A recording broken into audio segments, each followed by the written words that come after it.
Step back in time and saddle up for a journey through the rugged landscapes and untamed spirit of the old American West.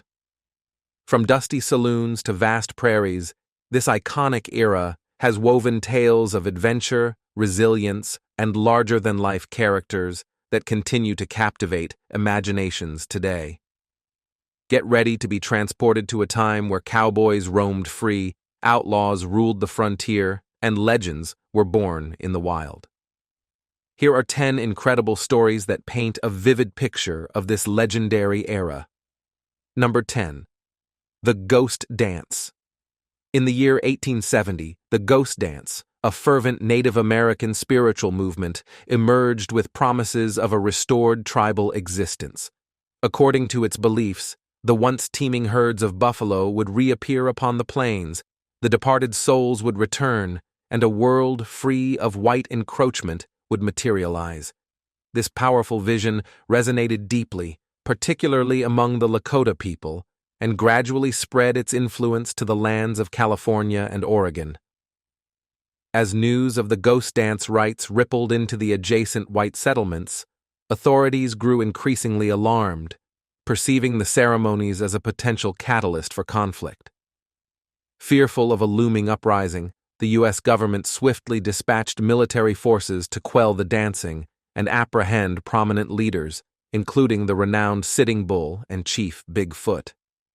Tragically, the attempt to detain Sitting Bull led to his untimely demise at the hands of law enforcement. Just 2 weeks later, a chilling culmination of tensions unfolded at the Wounded Knee Creek, where members of the 7th Cavalry ruthlessly massacred Chief Bigfoot and approximately 145 of his followers. This brutal event, now etched in history as the Wounded Knee Massacre, marked a grim turning point in the West's tumultuous Indian Wars. The aftermath of Wounded Knee saw the rapid decline of the ghost dance movement among the Lakota people. Historians reflect on this harrowing episode as a poignant symbol of the West's shifting dynamics, a stark reminder of the violent clash between indigenous cultures and the relentless march of Western expansion. Number 9. Revolution. In December of 1826, Benjamin Edwards led a band of 30 men into Nacogdoches, a territory under Mexican control within the vast expanse of Texas. With grandiose ambitions, Edwards boldly proclaimed himself the ruler of the self-styled Republic of Fredonia, aiming to wrest control of the region from Mexican governance. His audacious move was fueled by hopes of garnering support from the Anglo settlers inhabiting the area. Seeking to fortify his position against potential reprisals from Mexican forces, Edwards entered into negotiations with the Cherokee, proposing a pact wherein he would cede a portion of Texas in exchange for military assistance. However, before the ink could dry on their agreement, the tide turned against Edwards as the Mexican militia swiftly descended upon Nacogdoches just 6 weeks later. Facing overwhelming odds and the realization that his rebellion had faltered, Edwards made a hasty retreat to the safety of the United States, abandoning his aspirations of sovereign rule over Texas. Yet the seeds of discontent sown by Edwards would eventually sprout into a more triumphant revolution. In the year 1835, Texas witnessed the stirring echoes of rebellion once again, this time culminating in the establishment of the independent Republic of Texas. This hard-fought victory paved the way for Texas to assert its autonomy on the global stage. In a historic turn of events, Texas was welcomed into the Union as the 28th state in 1845, marking a significant milestone in the tumultuous saga of America's westward expansion. The tale of Benjamin Edwards and the ill-fated Republic of Fredonia serves as a poignant reminder of the enduring struggles and aspirations that shaped the destiny of the Lone Star State. Number 8. Trail of Tears.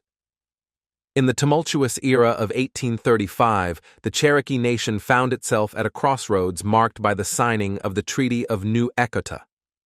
Under the weight of coercion and promises, approximately 100 Cherokee leaders affixed their signatures to the document, ceding vast swathes of ancestral lands east of the mighty Mississippi River.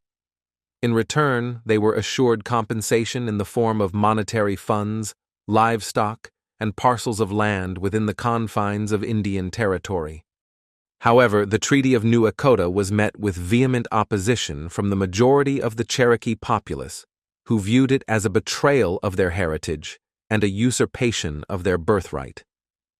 Despite their protests, the United States government proceeded to recognize the treaty as binding, setting the stage for a harrowing chapter in Cherokee history. By the year 1838, the specter of forcible removal loomed large over the Cherokee people, as President Martin Van Buren dispatched General Winfield Scott along with a formidable contingent of 7,000 soldiers to enforce their expulsion from their cherished homelands. What ensued was a campaign of terror and displacement as Cherokee villages were ransacked, their inhabitants driven from their homes at gunpoint. The infamous Trail of Tears stands as a haunting testament to the depths of human suffering wrought by this dark chapter in American history. Over the course of a grueling journey spanning more than 1,900 kilometers, thousands of Cherokee men, women, and children were subjected to unimaginable hardships. Disease, starvation, and exposure exacted a devastating toll, claiming the lives of over 5,000 Cherokee souls before they reached the barren expanses of Indian Territory. The Trail of Tears remains a stark reminder of the profound injustices inflicted upon indigenous peoples in the relentless pursuit of territorial expansion. Its legacy serves as a solemn vow to remember and honor the resilience of those who endured unspeakable atrocities in the name of progress. Number 7. Banditos. In the history of California, the name Joaquin Murrieta looms large as a legendary figure among Mexican-American communities, his tale steeped in the tumultuous backdrop of the mid-19th century. Hailing from Mexico, Murrieta embarked on a journey to California in 1848, lured by the siren song of the gold rush and the promise of untold riches awaiting those brave enough to seek them. Yet, Murrieta's aspirations of striking it rich were swiftly dashed by the implementation of discriminatory laws such as the Foreign Miners Act and the Greaser Act, which effectively barred Mexicans from participating in the gold mining frenzy. Faced with the stark reality of systemic oppression, Murrieta, like many others, found himself pushed to the fringes of society. In defiance of the injustices perpetrated against his people, Murrieta emerged as a symbol of resistance, leading a band of outlaws in a daring campaign of retribution across the rugged landscapes of the San Joaquin and Sacramento valleys. Their exploits, marked by audacious stagecoach robberies and raids on gold miners, struck fear into the hearts of those who sought to exploit the land for their own gain. The escalating tensions reached a fever pitch when the state of California issued a staggering $6,000 bounty for Murrieta's capture, dead or alive, prompting Deputy Sheriff Harry Love and a cadre of 20 California Rangers to embark on a relentless pursuit. After weeks of tireless searching, the Rangers managed to apprehend Murrieta's brother-in-law, who ultimately betrayed his kin by revealing Murrieta's hiding place. In a climactic showdown that would etch itself into California's history, Deputy Sheriff Harry Love and his Rangers descended upon Murrieta's camp at the break of dawn, unleashing a barrage of gunfire that left 8 bandits, including Murrieta himself, dead in its wake. Love's grisly trophy, a severed head preserved in whiskey, served as macabre proof of his triumph, securing him the coveted $6,000 reward and cementing his position yours in the Old West. Number 6. Levi's jeans. In the frenzy of the 1853 gold rush, Levi Strauss embarked on a journey westward, carving out his own path in the rugged terrain of opportunity that awaited beyond the horizon. Armed with a keen entrepreneurial spirit, Strauss wasted no time in establishing his presence, founding a dry goods and clothing company that would soon become synonymous with durability and innovation. Meanwhile, in the bustling town of Nevada, a tailor by the name of Jacob Davis toiled away, crafting garments from the very cloth sourced from Strauss himself. It was here that Davis stumbled upon a revolutionary method to fortify pants against the rigors of frontier life, rendering them impervious to the wear and tear inflicted by the harsh conditions of the West. Recognizing the potential of Davis's ingenious design, but hindered by financial constraints, Davis penned a fateful letter to Strauss, proposing a partnership that would see their fortunes intertwined in pursuit of a shared vision. Thus, Levi Strauss & Co. was born, a union forged in the crucible of innovation and enterprise. With their combined efforts, Strauss and Davis set about introducing their groundbreaking creation to the masses, offering their waist-high overalls to a diverse clientele of miners, lumberjacks, and farmers who traversed the untamed landscapes of the frontier. The response was nothing short of extraordinary, as demand for their durable yet stylish garments soared to unprecedented heights. By 1873, Levi Strauss & Co. had firmly entrenched itself as a global phenomenon, its reach extending far beyond the boundaries of the American West. The legacy of their partnership endures as a testament to the enduring spirit of innovation and resilience that defines the American entrepreneurial ethos. The story of Levi's jeans serves as a testament to the transformative power of innovation, proving that even amidst the chaos of a changing world, the pioneering spirit of ingenuity can withstand the test of time. Number 5. Bleeding Kansas. The tumultuous chapter known as Bleeding Kansas erupted in 1854, a tempest unleashed by the seismic shifts wrought by the Kansas-Nebraska Act. This legislative upheaval overturned the delicate balance between slaveholding and free territories, igniting a powder keg of tensions that had long simmered beneath the surface of American society. In the wake of the act, fervent abolitionists from the North mobilized with zeal, rallying supporters to settle the fertile lands of Kansas and tip the scales in favor of freedom. Yet, their noble intentions were met with fierce resistance from the entrenched interests of pro-slavery factions, predominantly composed of Western Missourians, who flooded across the border to thwart the encroachment of abolitionist ideals. The resulting conflagration along the Kansas-Missouri border bore witness to a harrowing spectacle of violence and bloodshed as rival factions clashed in a bitter struggle for supremacy over the destiny of Kansas territory. Amidst the chaos, the once promising landscape became a crucible of conflict, rendering governance a near impossible task as the opposing forces stubbornly refused to yield. The fractured nature of Kansas society was laid bare for all to see, as the ideological chasm between pro- and anti-slavery sentiments gave rise to the formation of two separate governments vying for legitimacy within the state's borders. This fractured governance only served to exacerbate tensions, fueling a cycle of animosity and violence that seemed to defy resolution. Even as the dust settled and a semblance of order was restored with the adoption of a single constitution 5 years later, the scars of Bleeding Kansas ran deep, serving as a haunting reminder of the human cost exacted by the fervent ideological clashes that engulfed the nation. The echoes of this turbulent era reverberated far beyond the borders of Kansas, serving as a catalyst for the simmering tensions that would ultimately erupt into the cataclysmic conflict of the Civil War. Number 4. Battle of Picacho Pass. Under the command of Captain Sherrod Hunter, Confederate Rangers embarked on a daring mission in February 1862, venturing toward Tucson, Arizona, with the aim of establishing a Confederate stronghold in the western frontier. Meanwhile, Union Colonel James H. Carleton, stationed at Fort Yuma, California, led his battalion eastward in a bid to thwart Captain Hunter's advance and safeguard Union interests in the region. The convergence of these opposing forces culminated in a dramatic showdown on April 15, 1862, at Picacho Peak, located approximately 80 kilometers northwest of Tucson.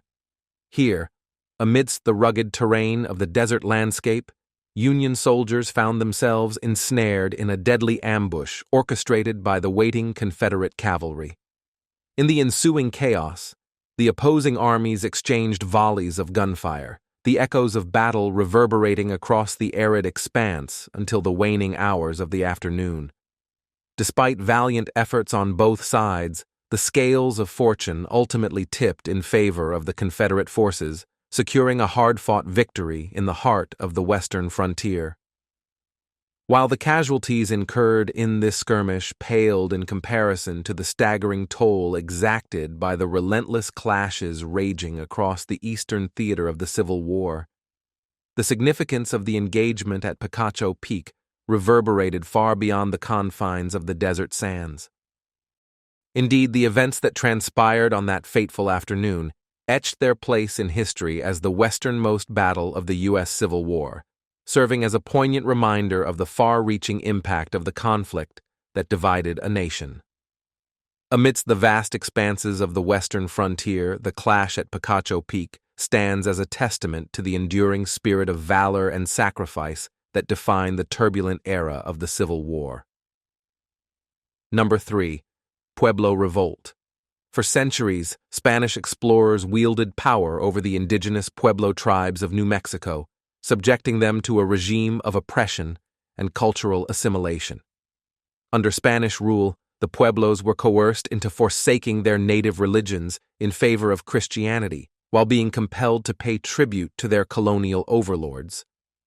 The forcible imposition of Spanish authority saw the desecration of Pueblo sacramental objects, the expropriation of ancestral lands, and the systematic destruction of indigenous centers of worship. Resistance to Spanish dominion was met with brutal reprisals, as Pueblo individuals who dared to challenge the status quo faced the specter of imprisonment, torture, dismemberment, or even death at the hands of their oppressors. Despite enduring generations of subjugation, the Pueblos harbored a simmering discontent that would ultimately ignite into open rebellion.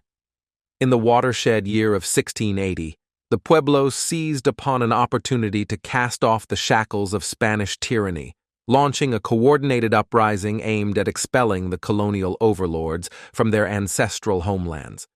Swiftly mobilizing their forces, the Native Americans employed guerrilla tactics, seizing Spanish horses and blockading key routes leading to the colonial capital of Santa Fe, effectively isolating the northern reaches of the province from its southern counterpart.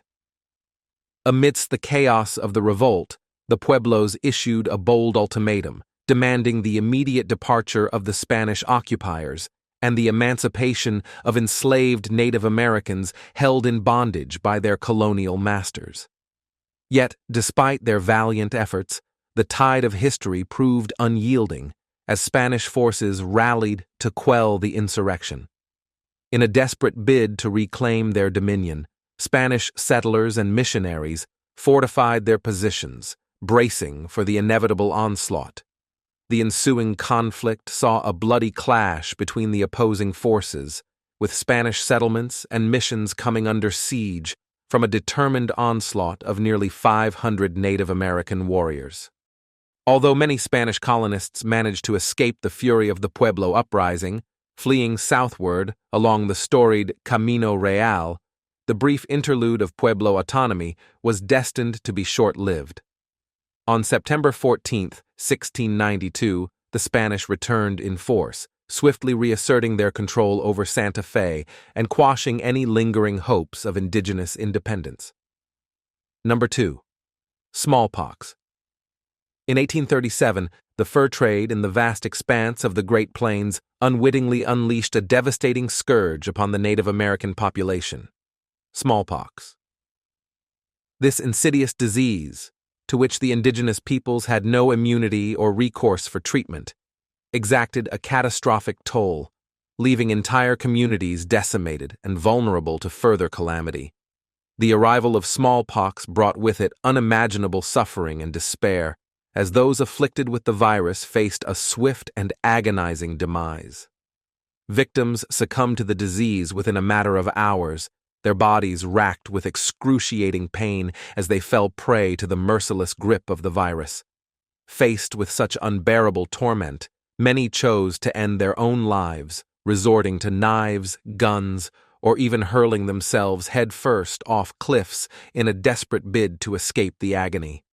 As the epidemic swept across the plains with relentless ferocity, those who sought refuge within their ancestral villages found themselves ensnared in a deadly trap. With no means of halting the spread of the virus, entire communities were rendered defenseless against the inexorable march of disease, their very existence hanging in the balance. In a desperate bid for survival, some Native Americans sought to flee the encroaching epidemic, dispersing into the vast expanses of the plains in search of sanctuary.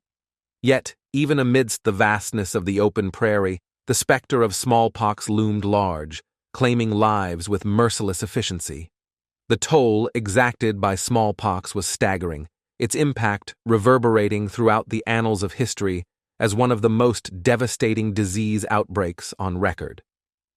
The once thriving Mandan population, numbering 1,800 souls, was reduced to a mere fraction, with fewer than 100 survivors left to bear witness to the tragedy.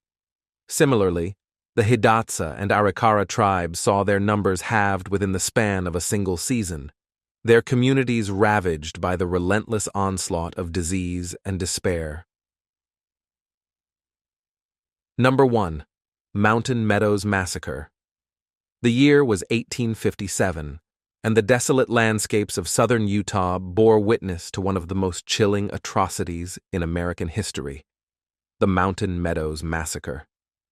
In a brutal display of violence and savagery, 140 men, women, and children fell victim to a relentless onslaught of gunfire, bludgeoning and stabbing, their lives snuffed out in a harrowing act of bloodshed and betrayal. In the aftermath of the massacre, a shroud of suspicion and blame descended upon the Mormon settlers of the region, with newspapers casting accusatory glances in their direction.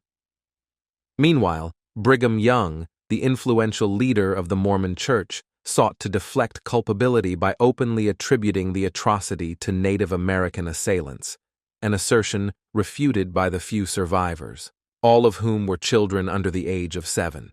Indeed, the testimonies of these young survivors painted a damning picture, pointing to the true perpetrators of the massacre, white men of Mormon descent. Compounding the evidence were eyewitness accounts of Mormons flaunting jewelry and clothing plundered from the massacred victims, a stark indictment of the complicity of certain members of the Mormon community in the heinous act. As tensions escalated in the wake of the massacre, President James Buchanan felt compelled to intervene, dispatching a formidable contingent of 2,500 soldiers into Salt Lake City, a territory that Brigham Young had defiantly declared as independent from the United States. Faced with the specter of imminent conflict, Young rallied his followers, calling upon them to prepare for a looming showdown between the Mormon Church and the federal government.